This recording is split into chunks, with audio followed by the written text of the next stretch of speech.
اور وہ رک کر اس امیر کو دیکھ رہے تھے جس کے بارے میں سال بھر عجیب و غریب باتیں گردش کرتی رہی تھیں، جسے بہت سے نئے لقب دیے گئے تھے۔ وہ دیکھ رہے تھے اس امیر کو جس کے ساتھ جانے والے کارواں پر حملے کی کہانیاں گناہ کی طرح بدنام ہوئی تھیں۔ وہ وقت کے بدلنے پر ہنس دیا تھا۔ اسے سلام کرنے والے اب اسے سوال کرنا بھی پسند نہیں کر رہے تھے۔ وہ کارواں لٹا بیٹھا تھا، واقعے میں اپنا سب کچھ لٹا بیٹھا تھا۔ وہ سمجھ گیا کہ دنیا کا دوسرا رخ ہے۔ اس نے طلوع آفتاب دیکھا تھا، اب غروب آفتاب دیکھنا بھی ضروری ہے۔ وہ ہنس دیا، وہ مسکرا دیا کہ اب بھی تم امیر بننا چاہتے ہو؟ گھر کی طرف جاتے ہوئے کھیل کود میں مصروف بچوں میں سے دو سے بچے پوچھ رہا تھا جس نے اسے کہا تھا کہ وہ امیر بننا چاہتا ہے۔ بچے نے کچھ دیر سوچا اور پھر سر ہلا دیا۔ میں ابن موسیٰ بننا چاہتا ہوں۔ ابن موسیٰ؟ کیوں؟ سنا ہے آپ ان لوگوں کو کارواں میں لے گئے تھے جنہیں کوئی پسند نہیں کرتا۔ میں بھی ایسا ہی کروں گا۔ کس لیے؟ وہ بچے کی زبان سے آسماں کا فرمان سننا چاہتا تھا۔ والدہ کہتی ہے جسے ساری دنیا ناپسند کرے اسے پسند کرنے کی نیکی ضرور کرنی چاہیے، جسے ساری دنیا دھتکار دے اسے گلے سے لگانے کا کام ضرور کرنا چاہیے۔ میں بھی یہ کروں گا امیر، میں بالکل آپ جیسا بنوں گا۔ اس نے جھک کر بچے کے گال چوم لیے۔ ہاں بالکل ایسا ہی کرنا جیسے ساری دنیا گالیاں دے، جس پر ساری دنیا تھوک دے۔ اس کے آنسو پونچھ کر اسے سینے سے لگا کر مخلوق خدا میں برابری کا علم بلند کرنے کا کام ضرور کرنا اور اپنی محبت کا اعلان شجاعت سے کرنا۔ پھر تمہارا کارواں کوئی نہیں لوٹ سکے گا، تمہاری منزل کوئی نہیں چھین سکے گا۔ اسباب سمیٹ کر وہ اپنے گھوڑے پر بیٹھ گیا۔ خدا حافظ قاہرہ، میں حق کو واپس نہ لا سکا تو خود بھی واپس نہیں آؤں گا۔ حق کی طرف خوش آمدید امیر کارواں۔ ناکام رہے تو کامیاب ہو گئے تو، قاہرہ نے جواباً کہا۔ زندگی کی مشقتیں ختم نہیں ہوتیں، انسان کی ہمت بھی تو کم نہیں ہوتی۔ اس کی ہتھیلیاں مراد کے زخم چرا بیٹھی تھیں، ان پر بلبلوں کی طرح زخم ابھر رہے تھے۔ اس نے خود کو اندھیرے میں پایا تھا، تیز ہوائیں چل رہی تھیں، کئی دنوں سے بارش ہو رہی تھی۔ وہ ایسے دل دہلانے دینے والے طوفان میں درخت سے تازہ پتے توڑنے کے لیے آئی تھی جو صحرا کی ساری بجلیاں خود پر سہ چکی تھی۔ اسے اب کسی طوفان سے ڈر نہیں لگتا تھا۔ وہ بھیگ چکی تھی، سردی سے کانپ رہی تھی۔ پتے توڑتے ہوئے اس کی نظر اپنے جسم پر بننے والے داغوں پر پڑی تو اس نے جھٹکنے سے آستین کو اوپر کھینچا اور دیکھا، گردن پر ہاتھ پھیرا، وہاں بھی کچھ محسوس ہو رہا تھا۔ وہ اتنی حواس باختہ ہو گئی کہ ہوا کے تیز جھڑ کے ساتھ کئی قدم دور کھینچتی چلی گئی۔ آسمان کی کڑکتی بجلیوں میں اس نے اپنی ہتھیلیوں کو دیکھنا چاہا۔ وہ ہاتھوں کو اوپر نیچے لہرا کر آنکھوں کے سامنے لا کر دیکھ رہی تھی۔ وہ مراد کی ہتھیلیوں جیسی تھیں۔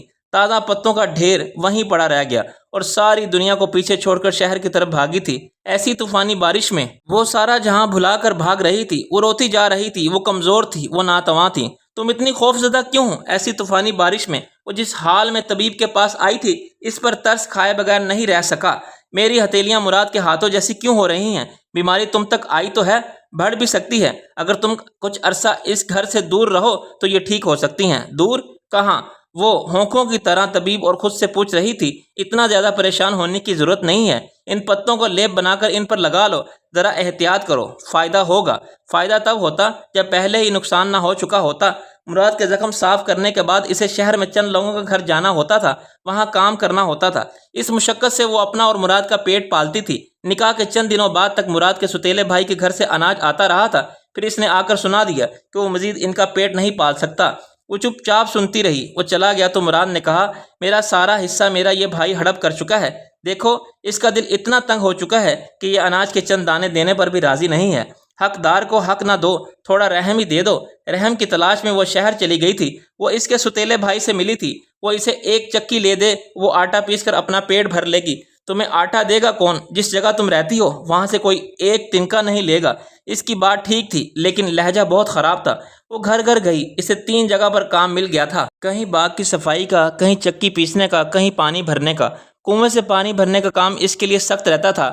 دور بچھوڑنے سے کنویں سے پانی بھر کر دور اندر لانا، پینے کے برتن بھرنا، استعمال کے برتن بھرنا، آرائش کے حوض کو صاف کرنا، انہیں بھرنا، پانی گرم کرنا، مردانہ زنانہ حمام بھرنا، رات بھر واپسی پر پہلے مراد کے زخم صاف کرنا، اسے کھانا کھلانا، پھر خود کھانا۔ میں اللہ سے دعا کرتا ہوں کہ وہ میرا بوجھ تم پر سے آسان کر دے۔ وہ جب نوالے بنا کر مراد کے منہ میں ڈالتی تھی تو وہ بیچارہ آبدیدہ ہو جاتا تھا، ہر بار ہی ہو جاتا تھا۔ وہ کچھ ایسا حساس رہا کہ جب جب اس کی طرف دیکھتا تھا شرمندگی سے نظریں جھکا لیتا تھا اور وہ اپنی چادر سے اس کی نم آنکھیں صاف کرتی تھی۔ حالات کیسے بھی ہوں خود کو بوجھ نہیں سمجھنا چاہیے مراد۔ جسم ناکارہ ہو سکتا ہے لیکن روح سلامت رہتی ہے۔ بڑی شرم کی بات ہے میری بیوی شہر میں گھر گھر کیسی شرم کرم یہ تو نہیں کہ میں کسی بڑے گھر میں آرام سے بیٹھ کر نعمتیں کھاؤں۔ کیا تب ہی میں خوش قسمت ہوں؟ تو کیا مجھ جیسے بیمار کی تیمارداری خوش قسمتی ہے؟ میں خود ہی تو کہا تھا میں فرشتہ ہوں، فرشتوں کو ایسی ہی خوش قسمتیاں نصیب ہوتی ہیں۔ اس کوٹری میں سانس نہیں لیا جاتا، تم ناک پر ہاتھ تک نہیں رکھتی، یہیں سو جاتی ہو۔ اس کوٹری میں اللہ کی رضا ہے، بتاؤ ناک کیسے ڈھانپ لوں؟ اگر میں تمہارے بستر پر ہوتی تو کیا پھر بھی اپنی پر ناک ڈھانپ لیتی؟ تمہارا صبر ستارہ ہے، جنت تمہارا تحمل آفتاب ہے۔ ستارہ آمنہ سے 3 سال اس کی تیمارداری صبر و تحمل سے کی تھی، اپنے نفس کے میدانوں میں بھاگ دوڑ کر عمل و صلاح کی صحیح کاٹی تھی، لیکن اب اپنی ہتھیلیوں پر بنے زخم دیکھ کر تڑپ اٹھی تھی۔ ایک دم اسے لگا کہ وہ یہ برداشت نہیں کر سکے گی، کوئی اس کے اندر کہتا ہے کہ وہ بھاگ جائے، چلی جائے، سب چھوڑ دے۔ وہ واپس آئی تو کونے میں زمین پر بچھے اپنے بستر پر چپ چاپ بیٹھ گئی۔ وہ رو رہی تھی۔ مراد نے اپنے بستر سے سر اٹھا کر اس کی طرف دیکھا، وہ بھیگی ہوئی تھی، وہ کانپ رہی تھی۔ گھٹنے کھڑے کیے وہ دنیا سے منہ چھپا کر دنیا سے اپنا غم بھی چھپا رہی تھی۔ وہ اتنی ہمت بھی نہیں کر سکتا تھا کہ اٹھ کر اپنی بیوی کے لیے لکڑیاں جلا کر اس کی کپ کپاہٹ کم کر سکتا، اس کے آنسو پونچھ سکتا۔ جنت کیا ہوا؟ یہ سوال پوچھتے ہوئے بیچارہ بڑے کرب سے گزرا تھا۔ جنت نے سر اٹھا کر اس کی طرف دیکھا اور واپس اپنا سر جھکا لیا۔ کیا ہوا جنت، میری جنت، بتاؤ مجھے تمہاری بیماری لگ چکی ہے مراد، مجھے چھوڑ دو جنت، ابھی اسی وقت یہاں سے چلی جاؤ، نکل جاؤ اس افریت سے۔ اس کی بات کاٹ کر وہ تیز تیز بولنے لگا۔ وہ اٹھ کر بیٹھنے کی کوشش کر رہا تھا، وہ اس تک آ کر اس کا ہاتھ پکڑ کر باہر دھکیل دینے کی خواہش رکھتا تھا۔ بھاگ جاؤ جنت، امیر ایک دوست رہتا ہے شہر میں، شاید وہ میری کچھ مدد کر دے، شاید وہ ایک بیمار کی منت سماجت کی لاج رکھ لے۔ تم قاہرہ واپس چلی جانا، وہ تمہارے لیے انتظام کر دے گا۔ جاؤ اسے بلا لاؤ اور 2 اور گواہ بھی ساتھ لے آؤ۔ میرے بھائی کو نہ لانا، وہ مکر سکتا ہے، میں تمہیں طلاق دے دوں گا۔ وہ تیز تیز بول رہا تھا، اس کے لفظ آپس میں گڈمڈ ہو رہے تھے، وہ ہکلا رہا تھا۔ وہ حیران مراد کی شکل دیکھنے لگی۔ جو اس دل کہہ رہا تھا وہ اس کوٹری کا فرشتہ بھی کہہ رہا تھا، جاؤ جنت، اس قبر میں میرے ساتھ نہ مرنا، میرے ہی بستر پر نہ آ جانا، جاؤ۔ وہ ایک ٹک سے اسے دیکھ رہی تھی۔ کیسا انسان تھا، اپنا پہلا اور آخری سہارا بھی چھوڑ رہا تھا، سسکتی ہوئی موت کو خوش آمدید کہہ رہا تھا۔ کیسا انسان تھا، ایسا انسان آج تک اسے نہیں ملا تھا، ایسا انسان ساری دنیا کا ہر انسان اس جیسا کیوں نہیں تھا؟ تم ایسے بیمار ہو، اکیلے اور لاچار ہو، تم کیسے جانے کے لیے کہہ سکتے ہو؟ وہ اپنی حیرت مٹانا چاہتی تھی۔ میں ہی تو کہہ سکتا ہوں، جو میں بھگت رہا ہوں نہیں چاہتا کہ کوئی اور بھگتے۔ چلی جاؤ میری جنت، چلی جاؤ، اس بیمار کی درخواست مان لو، کہہ دو کہ وہ رونے لگا تھا، اس نے ہاتھ بھی جوڑ دیے تھے۔ میں نے اپنے سوا دنیا کے ہر انسان سے محبت کی، تم سے سب سے زیادہ کی۔ اس محبت میں تمہیں تکلیف میں نہیں دیکھ سکتا، اس بیمار پر احسان کرو، مجھے اس اذیت سے بچا لو، بیماری میں بھگت لوں گا، تمہاری اذیت نہیں بھگت سکتا جنت، تمہیں قسم ہے میری، جاؤ ورنہ میں رو رو کر مر جاؤں گا۔ جنت چلی گئی دور شہر کے کنارے پر اس کے دوست کے گھر کی طرف۔ پہلے مراد نے کسی بھی مدد کے لیے یہ گوارا نہیں کیا تھا کہ وہ اپنے دوست کے پاس اپنی بیوی کو بھیجے، لیکن اب اپنی ساری غیرت کو ایک طرف رکھ کے اس نے جنت کو بھیج دیا تھا۔ وہ بس اسے یہ پیغام دے دے کہ وہ ایک بار آ کر مراد سے مل لے، صرف ایک آخری بار۔ وہ اس طرف پیدل جا رہی تھی جہاں جانے کے بعد شاید وہ واپس قاہرہ پہنچ جانے والی تھی۔ وہ بار بار اپنے زخموں کو دیکھ رہی تھی۔ وہ دیکھ رہی تھی کہ جس وقت اس نے دروازے پر دستک دی، اس وقت تک بھی وہ تصور میں قاہرہ پہنچ چکی تھی کہ جو توبہ کرے تائب ہو جائے، اس پر دین کا باز زیادہ آ جاتا ہے۔ دیکھو تمہاری طرف شیطان نے اپنا نشانہ باندھ دیا ہے، ان نشانوں کو خطا کرنا، لیکن خود خطا کار نہ ہو جانا۔ کون؟ کیا چاہیے؟ دروازہ کھل چکا تھا۔ مراد کے دوست کی بیوی پوچھ رہی تھی، کون؟ وہ خود سے پوچھ رہی تھی، کون ہوں میں؟ کیا چاہیے مجھے؟ کیا میں حج کے لیے نہیں نکلی تھی؟ روح کی صحیح کے لیے، میں لبیک کہنے، حج پا لینے کے لیے؟ کیا زندگی، کیا ہر عمل، کیا ہر دکھ، ہر کوشش، ہر سفر یہ عبادت کی کیفیت نہیں؟ حاجی صاحب حج حیثیت پر فرض ہے، کیا میرا ہر عمل میری حیثیت نہیں؟ کیا میرا احرام، میرا رنگ، میری روح کا نور نہیں؟ کیا وہ میرے ہی اندر ہی نہیں ہے؟ اندر آ جاؤ، تم شاید مراد کی بیوی ہو، دروازہ کھولنے والی کہہ رہی تھی۔ وہ پلٹی اور بھاگتی ہوئی مراد کے پاس واپس آئی۔ اپنی قسم واپس لے لو مراد، میں اپنی لبیک واپس نہیں لے سکتی۔ اس نے درخت سے پتے توڑے، لکڑیاں اکٹھی کیں اور آگ جلا کر مراد کے لیے اس کی دوا بنانے لگی۔ مراد اسے چھوڑ کر چلی جاتی تو پھر دنیا کی ہر نعمت کو خود پر حرام کروا لیتی۔ اگر وہ بھی مراد کو چھوڑ دے گی تو پھر دنیا میں کہیں کوئی نیکی نہیں پائے گی، کوئی عبادت قائم نہیں کر پائے گی، رکوع اور سجدے میں جھک نہیں پائے گی۔ اگر مراد کو چھوڑ دیا تو طوائف پر طوائف کر کے بھی حاضری نہیں لگوا پائے گی۔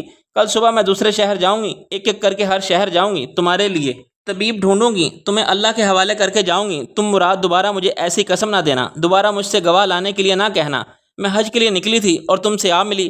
دیکھو مراد، تمہارے لیے رب نے ہواؤں کا رخ پھیر دیا، اس رب کے لیے میں اپنا دل کیسے نہ پھیروں؟ میری منزل کے راستے میں اس نے تمہیں رکھ دیا، اس منزل تک پہنچنے کے لیے میں تمہیں کیسے چھوڑ دوں؟ تم سے ہو کر ہی مجھے میری منزل ملے گی، میرا حج اور میرا رب۔ میں صاحب حیثیت ہو کر جانا چاہتی ہوں مراد، اور میری حیثیت تم ہو، میرے صاحب تم ہو۔ پہلے تمہیں صبر کا گھونٹ بھر کر قبول کیا تھا، آج تمہیں محبت سے قبول کرتی ہوں۔ رب البشر کی محبت کا راز محبت بشر میں پوشیدہ ہے۔ انسان یہ رب کی محبت کا مرکز ہے، اس سے محبت کرنے والا رب کی محبت کا مرکز ہے۔ کلام حق کی تحریر ہے یہ۔ اس کی حیثیت، اس کی شان قصوہ تھی، وہ اتنی بڑی ہو چکی تھی کہ مدرسے جانے لگی تھی۔ وہ روز صبح شام اسے مدرسے چھوڑنے اور لینے جاتی تھی۔ اس نے بہت تیزی سے قرآن حفظ کیا تھا۔ وہ دوسری بچیوں میں اس لیے بھی ممتاز تھی کہ ایک صرف اس کی والدہ ایسی تھی جس کا آدھا منہ جلا ہوا تھا۔ جب والدہ مدرسے آتی تو بچے اسے دیکھ کر سہم جاتے تھے۔ اکثر بچے مذاق کرتے کہ قصوہ کی والدہ چڑیل ہے، قصوہ کو کسی نے تنگ کیا تو انہیں کھا جائے گی۔ کیا آپ چڑیل ہیں؟ قصوہ کے دل کو کتنی تکلیف پہنچتی ہوگی۔ چڑیل ہونے میں برا کیا ہے قصوہ؟ وہ اس کا منہ چوم چوم کر تھکتی نہیں تھی۔ چڑیلیں بری ہوتی ہیں؟ وہ منہ لٹکا لیتی۔ نہیں میری بچی، جو برے ہوتے ہیں وہ تو کوئی اور ہی ہوتے ہیں، وہ آپ کا مذاق اڑاتے ہیں۔ لوگوں کو معاف کرنا سیکھو، ہر بار ہر روز۔ کیا لوگ ہمیں معاف کرتے ہیں؟ اللہ کرتا ہے، سب کو معاف کر دیتا ہے، پھر ہمیں لوگوں سے کیا لینا دینا؟ تمہارا امتحان آنے والا ہے، تمہیں عالموں اور استادوں کے سامنے پیش ہونا ہے، تمہاری آزمائش ہوگی، تمہیں اس پر دھیان دینا ہے۔ چاہے جلد ہی تم اپنی والدہ کا خواب پورا کرنے والی ہو، تم کسوۃ الکعبہ کی تیاری کی سعادت حاصل کرنے والی ہو، مرحومہ والدہ کی طرح آپ بھی یہی خواب دیکھتی ہیں۔ میں نے 7 سال یہ خواب دیکھا ہے قصوہ، صدیاں گزاری ہیں اس خواب کی تعبیر میں۔ کیسے بتاؤں کہ کیسے کیسے دن گنے ہیں۔ جس دن تم اس مدرسے جاؤ گی پھر وہ غلاف بیت اللہ جائے گا، اور آپ اور میں بھی جائیں گے نا آپ؟ ہاں انشاءاللہ، بس تم ہر امتحان میں پاس ہو جانا، اپنے سبق بھول نہ جانا۔ وہ اپنا کوئی سبق نہیں بھولی تھی ہماری عزیزہ، وہ جنگل سے فرار ہونے میں کامیاب ہو چکی ہے۔ وہ یہ خواب کئی بار دے چکی تھی، لیکن جیسے ہی وہ جنگل سے باہر نکلتی ہے اس کے پیچھے بھاگتی جنت اور آمنہ نے پیٹنے لگتی تھیں۔ وہ اس سے کہتی تھی کہ ایک تم ہی تو ہماری ڈھارس ہو، ہماری ہمت ہو، ہماری تسلی ہو، تم بھی ہمیں چھوڑ رہی ہو، کہاں جا رہی ہو عزیزہ؟ عزیزہ کہیں نہیں جا پائی تھی، وہ ہمت کر کے بھاگ سکتی تھی لیکن وہ انہیں نہیں بھگا سکتی تھی۔ وہ سب حبشیوں اور طون سے ڈرتی تھیں، وہ اتنی خوف زدہ رہتی تھی کہ ایک قدم اس کی مرضی کے بغیر اٹھانے کے لیے تیار نہیں تھیں۔ طون کے خزانے بھر گئے تھے لیکن نیت نہیں بھری تھی۔ اس نے دلدل تک اسے جواہر سے بھرے صندوق نکال کر دیے تھے۔ ایک غار میں وہ 5 دن تک پھنسی رہی تھی لیکن اس کے لیے خزانہ نکال کر ہی باہر نکلی تھی۔ وہ کئی بار موت کے منہ جا کر واپس لوٹی تھی، کسی نہ کسی کی جان کا تاوان بھرتی رہی تھی۔ 5 سال آمنہ اور جنت کی زندگیوں کے تاوان، 5 سال غلام بن کر اس نے جنگل کو، درختوں کی جڑوں کو کھوکھلا کر دیا تھا۔ پیروں کی 7 انگلیاں، ہاتھ کی 3 جسم کوڑوں کی ان گنت ضربیں، اس نے زمین کو کھوکھلا کر کے اپنا آپ قربان کر دیا تھا۔ ایک ایک کو بچانے کے لیے اس نے زمین کو اس شدت سے جھنجھوڑا تھا کہ اس نے اس کی ہر پکار پر کچھ نہ کچھ نکال کر اس کے ہاتھ پر رکھ دیا تھا۔ جیسے جیسے وہ خزانے نکالتی جا رہی تھی ویسے ویسے طون اس کے گردن اپنا شکنجہ کستا جا رہا تھا۔ اس کے پیروں میں ایک لمبی زنجیر تھی، 4 میں سے 2 حبشی صرف اس کے نگران تھے۔ طون اس سے اس کی جرات اور ذہانت چھپی ہوئی نہیں تھی، اس کی درویشی اور عظمت بھی۔ جب کبھی اسے لالچ زیادہ ہی ستاتا تو وہ اسے ڈرانے کے لیے باقیوں کو مارنے پیٹنے لگتا تھا۔ اس کے دل کو چوٹ پہنچا کر وہ اپنا پیٹ بھرتا تھا۔ وہ جانتا تھا جب جب اس کے دل پر چوٹ پہنچتی ہے تب تب وہ کوئی بڑا خزانہ نکال کر لاتی ہے۔ سب سے بڑا خزانہ نیم دلدلی زمین سے نکلا تھا۔ ایک خزانہ اس کی روح میں قید تھا، اس کی روشنی سے جہاں منور تھا۔ ملعون جیسا کم عقل بھی دیکھ سکتا تھا کہ جس عاجز درویش کے پیروں میں اس نے زنجیر باندھ رکھی ہے وہ درویش اسے زمین کے سب خزانے نکال نکال کر دے دینے والا ہے۔ وہ درویش چپ تھا، اس نے طون کو بد دعا دینے کا ارتکاب نہیں کیا تھا، اس نے طون کے لیے ہدایت کی دعا کی تھی۔ ہر بار اسے خزانہ پکڑاتے ہوئے وہ اتنا ضرور کہتی تھی، تمہارے صندوقوں میں بند دنیا جہاں کے خزانے بھی تمہیں موت سے نہیں بچا سکیں گے۔ تو کیا میں مرنے والا ہوں؟ ہم سب مرنے والے ہیں۔ کیا کوئی شے ہمیشہ زندہ ہے؟ دیکھا جائے گا، دیکھ لیا جائے گا۔ ہر اس انسان کو جس نے حدیں پار کی ہیں۔ بارشوں نے جنگل میں بہت سے حشرات کی بہتات کر دی تھی، حبشی تک عاجز آ چکے تھے لیکن طون باز نہیں آ رہا تھا۔ ویسی جنگل اندھاناک بارشوں میں بھی تحمل رکھنے کے لیے تیار نہیں تھا۔ 10 دن تک کچھ ہاتھ نہیں آیا تو وہ ایک ایک کو کوڑے مار مار کر جنگل کی طرف ہانک رہا تھا، دھاڑ رہا تھا، چلا رہا تھا، اور پھر اسی وقت اس کی پنڈلی کے ساتھ ایک زہریلا سانپ لپٹ گیا۔ وہ ایسا زہریلا سانپ تھا کہ حبشی تک اسے دیکھ کر بدک کر پیچھے ہٹے تھے۔ آگے بڑھ کر عزیزہ نے ایک وزنی پتھر اٹھا کر سانپ کو مارا تھا لیکن وہ تب تک اس کی پنڈلی میں اپنا زہر اتار چکا تھا، اس کا رنگ نیلا پڑ چکا تھا اور وہ بس ایک ہی بات ہکلا رہا تھا، عزیزہ مجھے بچا لو، مجھے اپنے اللہ کے لیے، اپنے اللہ سے کہہ کر مجھے بچا لو۔ عزیزہ حیران پریشان اس فرعون صفت انسان کو دیکھ رہی تھی۔ اسے اللہ یاد بھی آیا تو عزیزہ کا اپنے اللہ کو وہ بھول چکا تھا۔ سب کو آزاد کرا دوں گا، وعدہ، مجھے بچا لو۔ حبشی اس کی ٹانگ میں خنجر سے کٹ لگا کر خون نکال رہا تھا۔ وہ بھاگی ہوئی گئی اور وہ ساری جڑی بوٹیاں اکٹھی کرنے لگی جو وہ اپنے زخموں پر لگاتے تھے۔ کسی زہریلے کیڑے کے کاٹ لینے سے، کسی زہریلے زخم کے پھیلنے اور ناسور بن جانے پر ایک بچی نے اس کا ہاتھ منت سے پکڑ لیا۔ خدا کے لیے عزیزہ، یہ ظلم نہ کرو، مر جانے دو اسے، یہ ہمیں آزاد نہیں کرے گا، یہ جھوٹا ہے، یہ مکر رہا ہے، موت کو دیکھ کر ڈر رہا ہے۔ عزیزہ نے ایک لمحہ رک کر سوچا۔ وہ تون کی بند ہوتی آنکھوں کی طرف دیکھ رہی تھی اور پھر حق کی طرف۔ پروں کا حق، وہ بڑے بنیں، جو چاہیں کریں، جو حق پر ہوں، ان کا فرض ہے کہ وہ صرف وہ کریں جس کا حکم ہے۔ رحم، کلام حق۔ ہاتھوں کے زخم چھپا کر رکھنے پر بھی اسے کاموں سے نکال دیا گیا تھا۔ چکی کا کام تو اس نے خود چھوڑ دیا تھا۔ وہ نہیں چاہتی تھی کہ یہ بیماری وبا بنے۔ پانی بھرنا بھی چھوڑ دیا تھا، لیکن باغ کی صفائی، گھاس کی کٹائی، پودوں کی دیکھ بھال، کیا یہ بھی نہیں کر سکتی تھی؟ نہیں، کیونکہ باغ والے نہیں چاہتے تھے کہ وہ ایسا کرے۔ پھر سے چند ایسے بیماروں کپڑے دھونے کا کام مل گیا جن کے کپڑوں کو ان کے خونی رشتے بھی ہاتھ نہیں لگاتے تھے۔ وہ ضعیف اور قریب المرگ لوگ تھے۔ ان کے خونی رشتوں کو اس کی پرواہ نہیں تھی کہ اس کی بیماری انہیں بھی لگ جاتی ہے یا نہیں۔ وہ تو پہلے ہی چاہتے تھے کہ وہ مر جائے۔ نہ مراد کی بھوک زیادہ تھی، نہ جنت کی کوئی خواہش تھی۔ دونوں دن میں ایک وقت کا کھانا کھاتے تھے، زندہ تھے، کافی تھا۔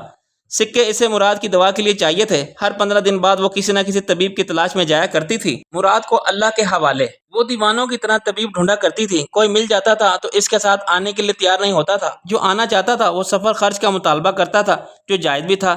جو صرف دوا دیتا تھا، وہ دوا مراد پر کوئی اثر نہیں کرتی تھی۔ بیمار کا معائنہ نہیں کیا جائے گا تو مرض کیسے پکڑا جائے گا؟ بے قراری کے عالم میں وہ یہاں وہاں ادھر ادھر بھاگی پھرتی تھی۔ تم خود کو ہلکان نہ کرو جنت، میں خوش باش ہوں۔ مراد ہنسنے کی کوشش کرتا تھا۔ تمہیں ایسے دیکھ کر میں خوش نہیں ہوں، ابھی ہو جاؤ گی۔ اچھا ذرا بتاؤ عزیزہ اور آمنہ میں سے تمہیں سب سے زیادہ کس سے پیار ہے؟ اسے خوش کرنے کے لیے وہ اکثر پوچھ لیتا تھا۔ دونوں اکثر رات کو اس کوٹری میں رات گئے تک باتیں کیا کرتے تھے۔ بھلا پاگلوں سے بھی کوئی پیار کرتا ہے؟ کہہ کر اس نے کہکا لگایا اور پھر وہ رو دی۔ درویش نے کہا تھا کہ عزیزہ کی جرات ایسی ہے کہ اپنا دل بھی نکال کر رکھ دے گی، اور آمنہ اس کا صبر ایسا ہے کہ پہاڑوں کا سینہ شک کر دے گی۔ صابر آمنہ۔